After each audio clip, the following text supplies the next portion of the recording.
السلام عليكم ورحمة الله وبركاته أخواتي. كنتمنى من الله تكونوا كاملين بخير وعلى خير. مرحبا بكم معايا في فيديو جديد ووصفة جديدة. اليوم نشارك معكم معشوقة المغاربة المقيلة المغربية الأصلية مطيشة زويته بلدية والبيض. الطريقة ديالي كتجي المقيلة لذيذة بزاف ومعلكة. قبل ما نبداو نصليو على رسول الله. اللهم صل وسلم وبارك على سيدنا محمد وعلى آله وأصحابه أجمعين.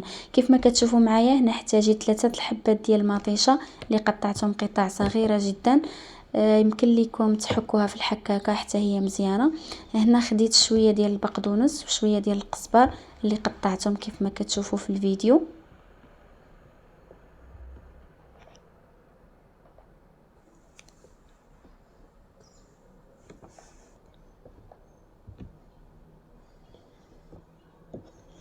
غادي نضيف البقدونس والقزبر للمطيشه. هنا كذلك خديت شويه ديال الثومه اللي نقيتها حتى هي غادي نقطعها قطع صغيره.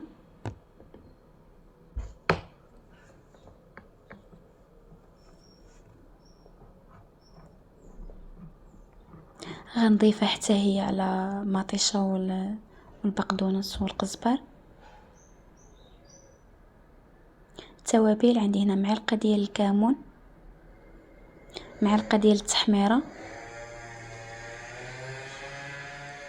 والملح على حسب الحاجه،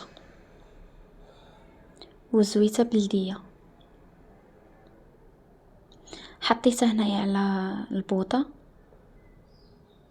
صافي، ونبدا نحرك فيها ونقلي فيها حتى تطيح هذيك المطيشه وتعسل لينا.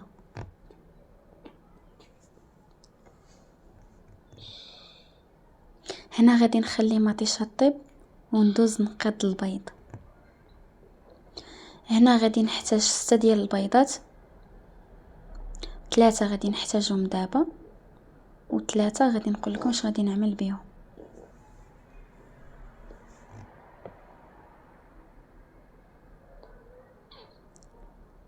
هنا غادي نضيف معلقه كبيره ديال الجبن وشويه ديال الزعتر. هاد الزعتر كيعطيها بنه كينسمها كتجي لذيذه جدا.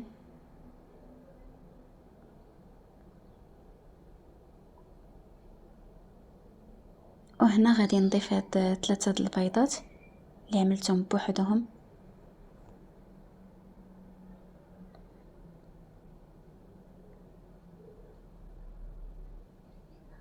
انا من بعد ما طابت لينا مطيشه كيف ما شفتوا وتعسلت، ضفت هذوك 3 د البيضات اللي ما ضفت عليهم حتى شي اضافه. كنحركهم مزيان مع مطيشه حتى يتجانسوا مع بعضهم.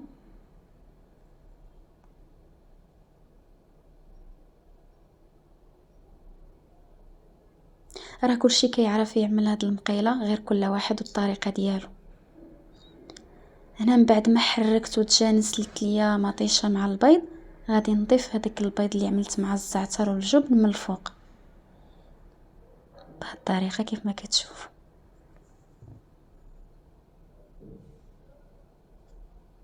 صافي هنا غادي نغطي عليها ونخليها طيب ونرجع معكم. هنا من بعد ما طفيت البوطه المقيله ديالي واجده. كنجي الاهم لمسه اللي ما كتكملش المقيله بلا بها، هي شويه ديال البقدونس من الفوق وخويطه ديال زيت الزيتون وهي مازال سخونه. هاد الزيت هي اللي كتعطي هذاك اللمعه وكتزيد تعلك لينا المقيله. يا سلام على ريحه طالعه منها، غير جربوها بهذه الطريقه راه ما غاديش تشبعوا منها. كنشكر كل اخت وصلت معايا حتى لهنا، كنقول ليها شكرا على حسن المتابعه. كان هذا هو الاقتراح ديال اليوم. كنتمنى والله يكون الاقتراح ديال اليوم من الاعجاب ديالكم. حتى لهنا كنكون وصلت الى نهايه الفيديو. ما بقى لي نقول لكم السلام عليكم، تهلاو في ريوسكم. الى فيديو قادم ان شاء الله، وصفات اخرى باذن الله. استودعتكم الله الذي لا تضيع ودائعه، والسلام عليكم ورحمه الله وبركاته.